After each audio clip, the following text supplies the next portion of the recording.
YCP మాజీ MLA Vallabhaneni వంశీని arrest చేశారు హైదరాబాద్ లో. ఆయన విజయవాడ తరలిస్తున్నారు. టీడీపీ ఆఫీసులో పనిచేస్తున్నటువంటి కంప్యూటర్ ఆపరేటర్ సత్యవర్ధన్ కిడ్నాప్ చేసి బెదిరించిన కేసు అరెస్ట్ చేశారు. వంశీ పైన BNS section 140 of 1, 308, 351 of 3, red with 3 of 5 కేసులు నమోదయ్యాయి. వల్లభనేని వంశీ పైన అట్రాసిటీ కేసులు నమోదైనట్టు తెలుస్తోంది. నేరం రుజువైతే వంశీకి 140 ఆఫ్ 1 యాక్ట్ కింద 10 ఏళ్ల జైలు శిక్ష పడే అవకాశం ఉంది. వల్లభనేని వంశీ ఇంటికి నోటీసులు అంటించారు పోలీసులు. ప్రస్తుతం ఆయన హైదరాబాద్ అరెస్ట్ చేశారు. హైదరాబాద్ నుంచి ఏపీకి తరలిస్తున్నారు.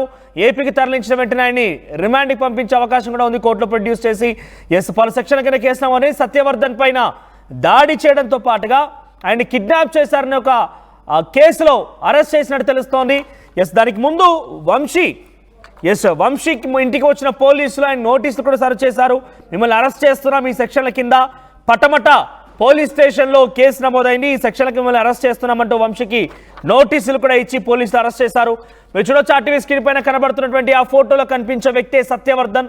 ఆయననే వల్లభనేని వంశీ కిడ్నాప్ చేసి ఆయన్ని ఇబ్బంది పెట్టారు. అందుకే ఆయన ఇచ్చిన ఫిర్యాదు మేరకే పటమట పోలీసులు వల్లభనేని వంశీ పైన SC/ST అట్రాసిటీ కేసు నమోదు చేసినట్టు తెలుస్తోంది.